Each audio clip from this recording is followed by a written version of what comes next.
Welcoming you onto the Pro Throw practice fields, Brenden Slaughter, publisher of BeaversEDGE.com, joined by TJ Mathewson, writer for BeaversEDGE.com and radio host for KAGO Radio here in Corvallis. We're here, folks. Oregon State's day one of fall camp just got underway and wrapped up. A lot to dive into. We're obviously going to have the full report at BeaversEDGE.com, so make sure to check out TJ and I's work from today there. But more than anything, Oregon State back in. We can see Reser Stadium's almost completed to our left here, and really it was just getting back after having quite a bit of a break. Oregon State obviously closed out spring practice in April, and it's been nothing but previews and leading up to it, and a lot of off-the-field news, TJ. Yeah. But now we finally just get to work on some football, focus on some football. What were just your initial thoughts from today? Well, I think Jonathan echoed what we were thinking right there.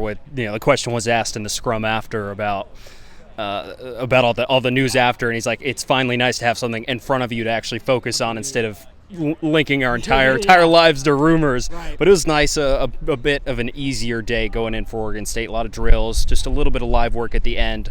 Got to see all three quarterbacks, some nice plays by the defensive backs, but otherwise mostly just us standing out in the sun today. Yeah, it definitely was a little toasty, but hey, as an Oregonian this time of year, you gotta love it. But like echoing what TJ said, it definitely had some first day vibes. It definitely, you could, it wasn't like they were, all go, no quit in terms of the energy. You could tell it kind of went up and down with practice. The music wasn't like super loud today. It kind of seemed like a real easing into, what was coming up for the Beavers. And obviously, starting with the quarterbacks, as you mentioned, just right off my first impression, just right away, DJ made some big time leaps in the summer, and he looks a lot more comfortable, a lot more accurate throwing the football. Again, still not perfect. Everyone had kind of their ups and downs today, but just after one practice, he looks really comfortable out there, TJ. Yeah, going to want to see some more volume out of him and maybe see some more aggressive defense. But in the end, he was moving around in the pocket pretty well. They were rolling him out, and he was throwing on the run. He was throwing some accurate balls on the run too. Had a really nice deep ball, and also, his arm strength is unbelievable, and he showed that off a couple times. As well as some nice touch. There, it is clear when Jonathan mentioned that he spent a lot of time this offseason building the chemistry with the wide receivers, and in the limited sample we saw today, I think that pretty well represented itself. Yeah, how do you, I'm curious, just from your perspective, TJ, how did you feel him rolling out and then throwing deep? Because we saw that a couple times today, folks, where he would roll out of the pocket to the left or to the right side, and then, had a receiver just basically streaking deep. Both those passes right on the money, probably 40, 50 yards. Yeah, they're pretty accurate, and it was very relatable to what Aiden Childs was really catching everyone's eyes with during the spring, and all of his amazing plays were him rolling out of the pocket and using his arm, and we finally see DJ a little more aggressive in that sense, a little more warmed up, a little more comfortable with this system, and he's able to do it pretty well today. I gotta say, I was quite impressed. I remember coming away from spring being a little underwhelmed with what I saw from him. I mentioned it here, mentioned it after the spring game, but he looked pretty comfortable today. He looked more comfortable than any of the other quarterbacks. Yeah, and again, obviously getting into that, Beavers still have an open quarterback competition. Jonathan Smith, even said as much, and check out that video as well at BeaversEDGE.com. But, just right away, based on what we were able to see, it looked like it was kind of Ben and DJ getting some reps with the ones, Childs kind of getting some reps more with the second and third team. I think Childs may have gotten a few reps with the ones, but it was pretty during sevens. Yeah, but it was pretty limited for him. Based on what we saw today, obviously Aiden is still everything we think he's going to be. The only thing is this is still a 17-year-old kid who is still learning the nuances of being a college quarterback, learning the nuances of, going to class, all these college things, right? And I think his ceiling is still off the charts, but we saw a little bit lacking in the accuracy game today. He underthrew a few guys, but for the most part, you still saw just how quick he is.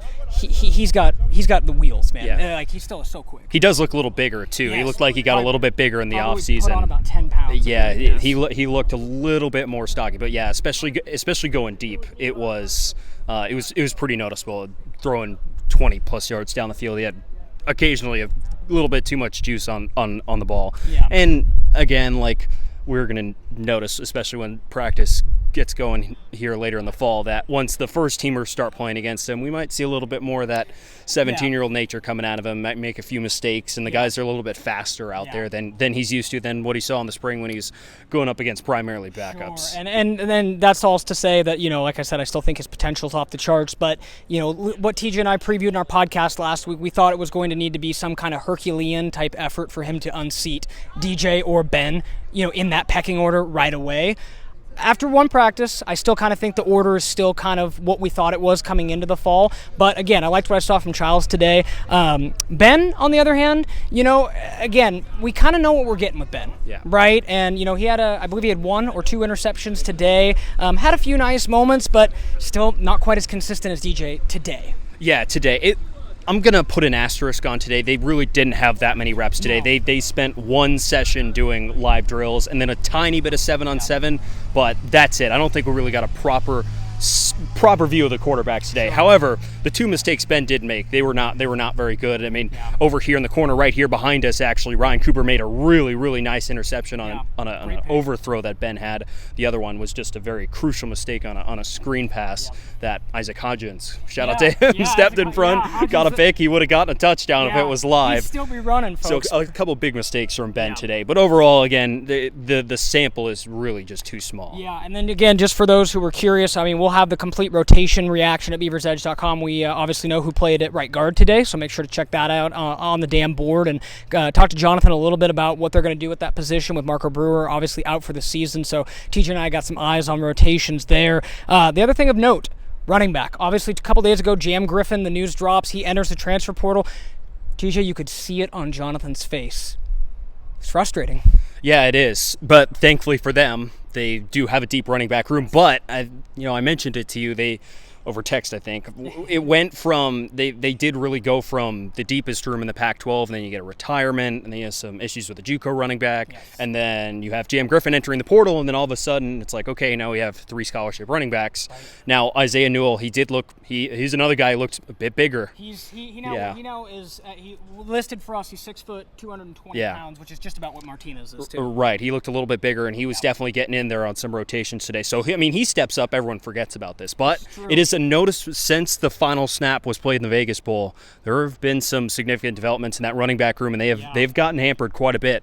It's just a group that has to stay healthy. Yeah, Jonathan said they still feel good about having 3, and then he used the phrase and said 3's better than 2. So I guess that's logic, right? Yeah. But it definitely is going to take a hit at Oregon State's depth, as he mentioned. Obviously, TJ alluded to it. The medical retirement, Trey Lowe in the offseason now looms a little bit larger. The issue with the JUCO running back. That situation's unique to itself. And then obviously Jam. So we did see Jonathan pretty much say they're going to give those walk-on running backs some reps. Look for Jake Reichel and Gavin Haynes to see more reps. And I wouldn't be surprised if they put Martinez and Fenwick and to an extent Newell kind of really watch their reps this spring. Yeah, and bubble wrap. They need those guys healthy throughout the season, and those guys did not make it through all the way through last season healthy. So you can only imagine we get down to October, November, and you're going to have potentially 1 scholarship running backs and 2 walk-ons playing because you just don't have that depth behind them, and that's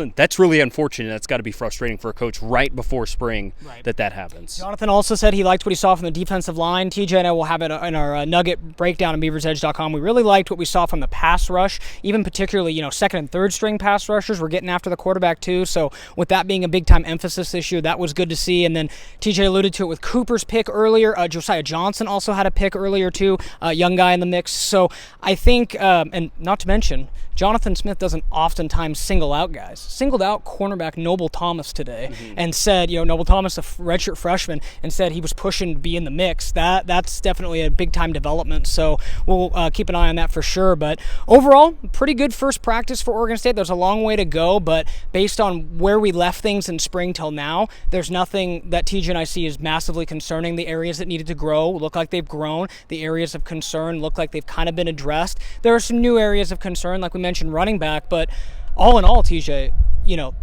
Oregon State's still in a terrific spot heading into this fall camp. And a very big development with Alton Julian being out and playing today. Jonathan did mention he's not 100% back yet, but he did have pads on. That he was out there running around and participating. So that's a very big development for Oregon State. Can they get him healthy by the time week 1 rolls around September 3rd. Yeah, it's going to be a big-time question. And obviously, stay tuned to BeaversEDGE.com. TJ and I are going to be here at every practice this fall. We're going to be bringing you guys awesome coverage. So keep it locked right there as we count down the days to Oregon State's Oregon State's opener at San Jose State, and then ultimately the opener here against UC Davis. So again, for TJ Mathewson, this is Brenden Slaughter. Thanks for tuning into this edition of post-practice breakdown. We'll be back at BeaversEDGE.com with more coverage to come.